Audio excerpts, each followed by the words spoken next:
Hello students, मैं हूं अभिषेक खंडेलवाल और स्वागत करता हूं आपका ग्रासरूट एजुकेशन चैनल पे। दोस्तों, यहां हम लोग देख रहे हैं इकोनॉमिक्स का चैप्टर नंबर 3। इस चैप्टर नंबर 3 में हम लोगों को नए सिलेबस के अकॉर्डिंग क्या क्या पढ़ना है, ठीक है, वो सारा ओवरव्यू हम लोग यहां आप लोगों के लिए तैयार करने की कोशिश करेंगे। तो दोस्तों, अगर अभी तक आप लोगों ने चैनल को सब्सक्राइब नहीं किया है तो सबसे पहले चैनल को सब्सक्राइब कर दे and press the bell icon, ठीक है।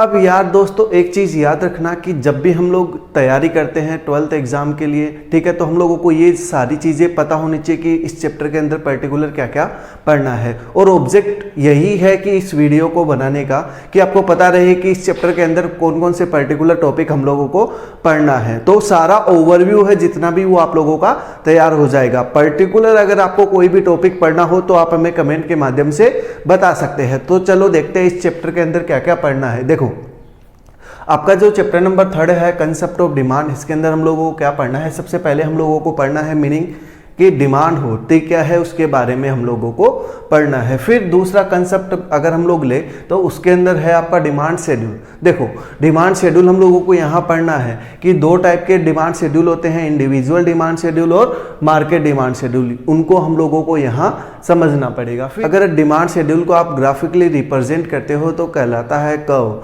तो डिमांड कर्व हम लोगों को पढ़ना पड़ेगा। वही दो टाइप के, इंडिविजुअल और मार्केट, तो इंडिविजुअल और मार्केट डिमांड कर्व हम लोगों को यहाँ पढ़ना पड़ेगा। डिमांड और प्राइस के बीच इन्वर्स रिलेशन होता है, ये आप लोगों को अच्छे से पता होना चाहिए। और याद रखना, जब भी आपका डायग्राम बनेगा डिमांड का तो हमेशा स्लोप जो रहेगी वो क्या रहेगी, डाउनवर्ड स्लोप रहेगी, या इसको बोला जाता है नेगेटिव स्लोप। मतलब दो चीज़ों के बीच अगर इन्वर्स रिलेशन होता है तो उसकी स्लोप कैसी होगी, नेगेटिव स्लोप, ठीक है। इतना समझ में आ गया, ये हम लोगों को यहाँ पढ़ना पड़ेगा।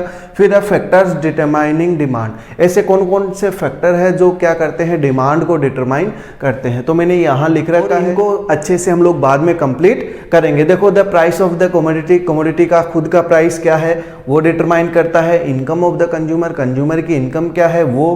Price of other related goods, उसमें जैसे सब्सटीट्यूट गुड्स होती है, कॉम्प्लीमेंट्री गुड्स होती हैं, इनको भी बहुत अच्छे तरीके से हम लोग कंप्लीट करने वाले हैं। अगर आपको कोई पर्टिकुलर टॉपिक पढ़ना हो तो आप हमें कमेंट के माध्यम से बता सकते हैं। टेस्ट और प्रेफरेंस कैसा है कंज्यूमर का। प्राइस एक्सपेक्टेशन इन फ्यूचर, अगर हम लोगों को लगता है कि प्राइस सस्ती हो जाएगी फ्यूचर के अंदर, तो ये सारे फैक्टर्स हैं जिनको माइक्रो फैक्टर बोला गया है, जो कि डिटरमाइन करते हैं डिमांड को। अगर मैक्रो फैक्टर की बात करें तो देखो, the size of the structure of the population, population की साइज क्या है, स्ट्रक्चर कैसा है किसी भी नेशन का, वो भी डिपेंड करता है। And distribution of national income, वहाँ की नेशनल इनकम का डिस्ट्रीब्यूशन कैसा है वो भी क्या करता है, डिमांड को डिटरमाइन करता है। तो ये सारे फैक्टर्स हम लोग बहुत अच्छे तरीके से डिटेल में बाद में पढ़ने वाले हैं। फिर है change in the quantity demanded and movement in demand. देखो, अगर डिमांड में मूवमेंट होता है तो या इसको बोल दे मूवमेंट, ठीक है, इसको मूवमेंट के नाम से भी जाना जाता है। दो टाइप के होते हैं, एक्सपेंशन एंड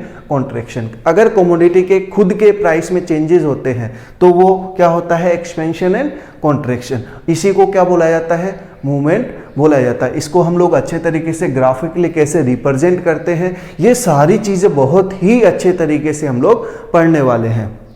फिर shift in demand curve, shift कब होता है, ठीक है, यहाँ हम लोगों ने पढ़ा सिर्फ एक फैक्टर के अंदर चेंज हो रहा है, प्राइस के अंदर चेंजेस होने की वजह से कॉन्ट्रैक्शन और एक्सपेंशन हो रहा है।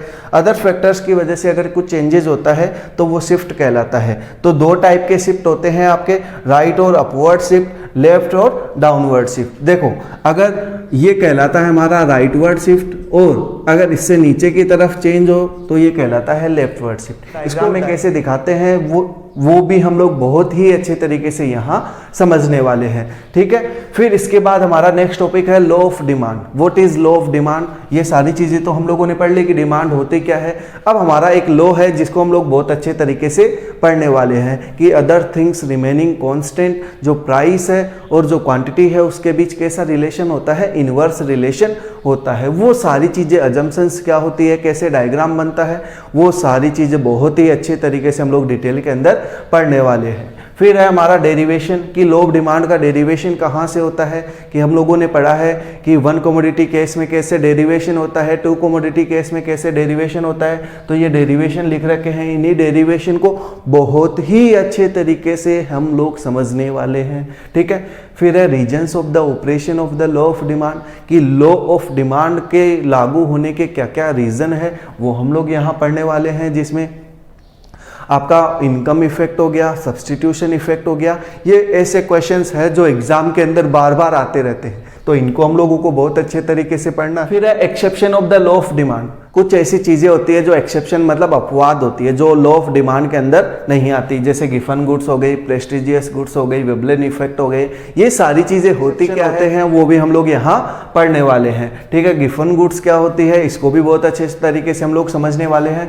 तो ये सारी चीजें हम लोग इस चैप्टर नंबर 3 के अंदर कंसेप्ट ऑफ डिमांड के अंदर हम लोग पढ़ने वाले हैं। और आई होप आपको ये जरूर आइडिया लग गया होगा कि चैप्टर नंबर 3 में हम लोग क्या क्या पढ़ने वाले हैं। तो अगर आप लोगों का ओवरव्यू तैयार हो गया हो तो आप हमें कमेंट के माध्यम से बता सकते हो। तो दोस्तों इस बार राजस्थान बोर्ड ने कुछ चेंजेस किया है, आपके पेपर में 10 नंबर के एमसीक्यूज भी आने वाले हैं।